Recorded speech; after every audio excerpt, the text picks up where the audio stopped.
DBC নিউজের digital মিডিয়ায় প্রতিবেদন প্রচারের পর দুঃসহ দিনগুলোর অবসান ঘটল 4 সন্তানের মা জান্নাত আক্তারের।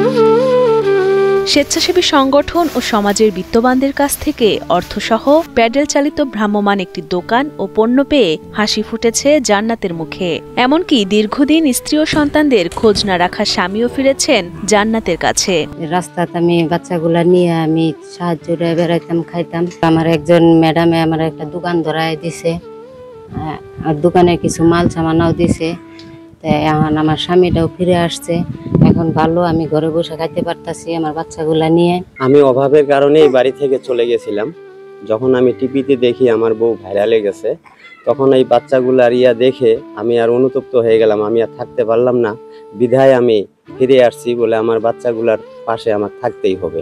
তবে যদি আমার ভুল ত্রুটি হয়ে থাকে, আমি গ্রামবাসীর কাছে সবারই কাছে ক্ষমা প্রার্থী, যেন আমি যতদিন বাঁচে থাকি এবং আমার বাচ্চা কাচ্চা বউ বাচ্চাকে যেন আমি লালন পালন করতে পারি। অনেকদিন আগেই জান্নাতের স্বামী মোহাম্মদ হাবিল স্ত্রী সন্তান রেখে চলে যান। পরে তাদের কোনো খোঁজ খবর ও ভরণ পোষণ দিতেন না তিনি। তাই অভাগী জান্নাত তার কাঁধে তুলে নেন সন্তানদের দায়িত্ব।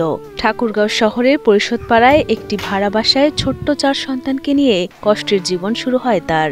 দুবেলা দুমুঠো খাবার জোগাতে নিরুপায় হয়ে খাঁচার ভেতর সন্তানদের নিয়ে পথে পথে ঘুরে সাহায্য চাইতেন অসহায় জান্নাত। তার এমন কষ্টময় জীবন তুলে ধরে খাবারের খোঁজে 4 সন্তান নিয়ে রাস্তায় ঘুরছেন মা, এই শিরোনামে 8 জুলাই একটি প্রতিবেদন প্রচারিত হয় ডিবিসি নিউজের ডিজিটাল মিডিয়ায়। সেই প্রতিবেদন হৃদয় ছুঁয়ে যায় 75 লাখ মানুষের। পরবর্তীতে দেশের বিভিন্ন প্রান্ত থেকে পাওয়া সহায়তায় নতুন জীবন পেলেন অসহায় জান্নাত। ধন্যবাদ জানাই ডিবিসি টেলিভিশনকে। তাদের নিউজটা অনেক মানুষই দেখছে, দেশ এবং বিদেশ, সবাই আমার সহযোগিতা করছে। আজকে সবার কারণে আমি ভালো আছি, সুখে আছি। সবার জন্য আমি দোয়া করি। ডিবিসি টেলিভিশন এই মানুষদের দুঃখ দুর্দশার কথা ওরা প্রচার করে এবং 7 মিলিয়ন মানুষ এদের দুঃখ দুর্দশার কথা জানে। তারা সবাই সহযোগিতা করে, নিঃসন্দেহে এটা ভালো জিনিস, আমরা এটাকে স্বাগত জানাই। ডিবিসি টেলিভিশনকে ধন্যবাদ, কারণ তারা এই একটা প্রত্যন্ত এলাকায় আসে, তার বাড়িতে গিয়ে এই যে অবস্থানটা আছে বাচ্চাদের, এই জিনিসটা সচক্ষে দেখে মানে সমাজের কাছে, দেশের কাছে, সকল মানুষের কাছে যে ছড়িয়ে দিচ্ছে, তাতে তারা উপকৃত হচ্ছে।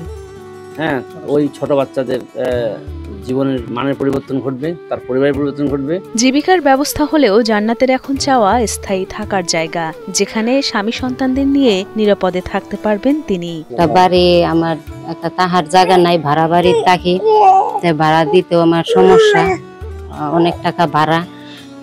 আমি যেন একটা সরকারের কাছে একটা চাওয়ার আছে, আমার যেন একটা ঘর বাড়ি হয়, কারণ আমার বাচ্চা 4 জন, ভবিষ্যতে আমার বাচ্চাগুলা যেন একটা স্থায়ী হয়।